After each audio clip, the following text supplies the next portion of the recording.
अस्सलामु अलैकुम वरहमतुल्लाहि वबरकातुहू। नाज़रीन, उम्मीद करता हूँ आप सब खैरियत आफियत के साथ होंगे। आइए इंशाअल्लाह अज़्ज़ा वजल आज की इस वीडियो में उर्दू किताब बहार शरीयत हिस्सा अव्वल का पार्ट नंबर 15 से स्टार्ट करेंगे। अब जो है मलाइका का बयान, ये सबक शुरू है, मतलब फ़रिश्तों का बयान चल रहा है। ठीक है, देखिए यहाँ से हमें अक़ीदा नंबर 3 से पढ़ना है।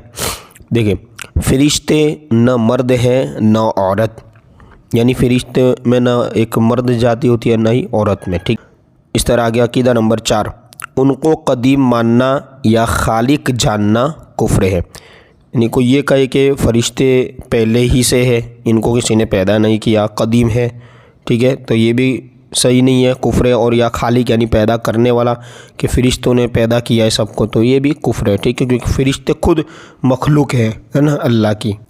इस तरह देखिए आगे अक़ीदा नंबर 5, उनकी तादाद वही जाने जिसने उनको पैदा किया और उसके बताए से उसका रसूल। 4 फ़रिश्ते बहुत मशहूर है, जिब्राईल व मीकाईल और इसराफील और इज़राईल अलैहिमुस्सलाम, और ये सब मलाइका पर फ़जीलत रखते हैं, यानी दूसरे जो फ़रिश्ते हैं उनसे ज़्यादा इनका मतलब मर्तबा है। ठीक है, इस तरह अक़ीदा नंबर 6, किसी फ़रिश्ते के साथ अदना गुस्ताखी कुफ्र है। जाहिल लोग अपने किसी दुश्मन या मबगूज़ यानी जिसने गज़ब कर लिया हो ना माल को देख कर कहते हैं, या जिससे बुग़्ज़ हो, तो कहते हैं कि मलकुल मौत या इज़राइल आ गया। ये करीब बकलमाई कुफ्र, यानी ये कुफ्र या कलमा के करीब है। ठीक है, गुनाहगार भी होगा कहने वाला, कुफ्र तक पहुँचने का अंदेशा है। इस तरह आ गया अक़ीदा नंबर 7, फ़रिश्तों के वजूद का इनकार या ये कहना कि फ़रिश्ता नेकी की क़ुव्वत को कहते हैं और इसके सिवा कुछ नहीं, ये दोनों बातें कुफ्र है। यानी कोई ये कहे कि फ़रिश्ते होते ही नहीं हैं, ये सब खाली इमेजिनेशन है, तो वो भी गलत है। ठीक है, और ये कहे कि फ़रिश्ता सिर्फ नेकी का नाम है, तो ये भी गलत है, कुफ्र है। ठीक है, बल्कि फ़रिश्तों को अल्लाह ने पैदा किया है, कुरान और हदीस से इसका सबूत है। अब देखिए, अब दूसरा जो बयान शुरू हो रहा है, नया टॉपिक है जिसका नाम है जिन का बयान। ठीक है, जिसको हम जिन्नात कहते हैं। देखिए अक़ीदा नंबर 1, ये आग से पैदा किए गए हैं, इनमें भी बाज़ को ये ताकत दी गई है कि जो शक्लें चाहे बन जाएं। इनकी उम्रें बहुत तवील होती है, यानी बहुत लंबी उम्र होती है। इनके शरीरों को शैतान कहते हैं। ठीक है, ये सब इंसान की तरह ज़ी अक़ल और अरवाह व अजसाम वाले होते हैं, यानी रूह भी होती है इनमें और जिस्म भी होता है। ठीक है, इनमें तवल्लुद व तनासुल होता है। तवल्लुद माने इनकी जो है उन औलाद भी पैदा होती है, और तनासुल यानी इनकी नस्लें भी चलती है, इसकी जिन्नात की, और ये खाते पीते जीते मरते हैं। इसी तरह आगे देखिए अक़ीदा नंबर 2 है कि इनमें मुसलमान भी है और काफिर भी, यानी जिन्नात मुसलमान भी होते हैं काफिर भी, मगर इनके कुफ़ार इंसान की बनिस्बत बहुत ज़्यादा है, यानी इसमें बहुत ज़्यादा कुफ़ार है। और इन में के मुसलमान नेक भी है, यानी इसमें से कुछ जिन्नात नेक भी होते हैं, मुसलमान भी होते हैं, और कुछ फासिक भी, सुन्नी भी है, बदमज़हब भी। और इनमें फासिकों की तादाद बनिस्बत इंसान के ज़ायद है। इस तरह तीसरा अक़ीदा है, इनके वजूद का इनकार या बदी की क़ुव्वत का नाम जिन या शैतान रखना, ये क्या है, कुफ्र है। यानी कोई ये कहे कि जिन्नात कुछ नहीं है, बस एक बुराई है, या यही कहे कि जिन्नात होते ही नहीं, तो नहीं, ये कुफ्र है, जिन्नात का वजूद है। ठीक है, इस तरह देखिए दूसरा नया बयान शुरू है जिसका नाम है आलम बरज़ख का बयान। जैसे दुनिया एक आलम है, आखिरत ये एक आलम है। ठीक है, इसी तरह अभी आलम बरज़ख का बयान, बरज़ख की जो दुनिया है, बरज़ख का जो आलम है, उसके अहवाल बताए जाएंगे। दुनिया और आखिरत के दरमियान एक और आलम है जिसको बरज़ख कहते हैं।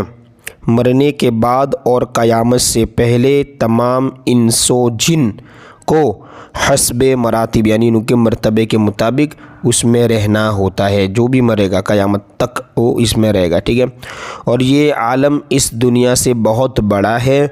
दुनिया के साथ बरज़ख को वही निस्बत है जो माँ के पेट के साथ दुनिया को, یعنی یوں کہہ لیجئے کہ بچہ جب ماں کے پیٹ سے باہر آتا ہے تو دنیا کتنی بڑی ہے اس کے لیے، تو اس طرح جب کوئی مر جاتا ہے تو وہ دنیا اس کے لیے وہ پیٹ ہے، اور جب وہ عالم برزخ میں جاتا ہے تو وہ پیٹ کے باہر گیا، یعنی اتنا بڑا عالم برزخ ہے۔ برزخ میں کسی کو آرام ہے اور کسی کو تکلیف۔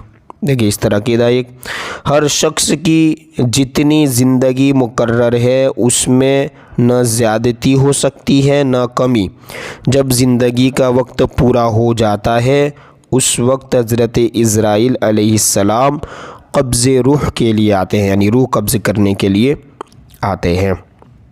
ٹھیک ہے، دیکھیں آگے، اور اس شخص کے داہنے بائیں جہاں تک نگاہ کام کرتی ہے فرشتے دکھائی دیتے، یعنی آس پاس اس کو فرشتے دکھتے ہیں جہاں تک اس کی نگاہ کام کرتی ہے۔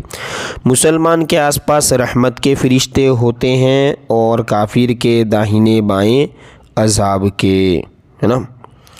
اسی طرح آگے دیکھیے، اس وقت ہر شخص پر اسلام کی حقانیت آفتاب سے زیادہ روشن ہو جاتی ہے، یعنی سورج سے بھی زیادہ چمکدار روشن ہو جاتی ہے، یعنی کھل جاتا ہے اس کے سامنے سب کچھ، سب دیکھنے لگ جاتا ہے وہ۔ مگر اس وقت کا ایمان معتبر نہیں، یعنی ویلڈ نہیں ہے اس وقت ایمان لانا۔ کیوں؟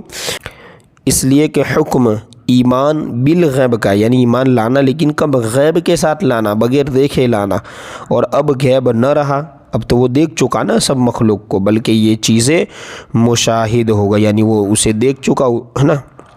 اس طرح آگے دوسرا عقیدہ، مرنے کے بعد بھی روح کا تعلق بدن انسان کے ساتھ باقی رہتا ہے، اگرچہ روح بدن سے جدا ہو گئی، مگر بدن پر جو گزرے گی روح ضرور اس سے آگاہ و متاثر ہوگی، جس طرح حیات دنیا میں ہوتی ہے بلکہ اس سے زائد۔ دنیا میں ٹھنڈا پانی، سرد ہوا، نرم فرش، ہے نا، لذیذ کھانا، سب باتیں جسم پر وارد ہوتی ہے، یعنی ایک اثر رکھتی ہے، مگر راحت و لذت روح کو پہنچتی ہے، اور ان کے عکس بھی جسم ہی پر وارد ہوتے ہیں، اور کلفت و اذیت روح پاتی ہے، اور روح کے لیے خاص اپنی راحت و علم کے الگ اسباب ہیں جن سے سرور یا غم پیدا ہوتا ہے، بعین ہی یہی سب حالت برزخ میں ہے۔ یعنی جسم میں اگر عذاب دیا جائے تو وہ روح کو تکلیف ہونی ہے، جسم میں اگر اس کو آرام مل رہا ہے تو وہ روح خوش ہوتی ہے۔ اس طرح روح کا تعلق جو ہے جسم سے باقی رہتا ہے۔ انشاءاللہ عز و جل تیسرے عقیدے سے پارٹ نمبر 16 میں آگے یہاں سے ہم کنٹینیو پڑھیں گے۔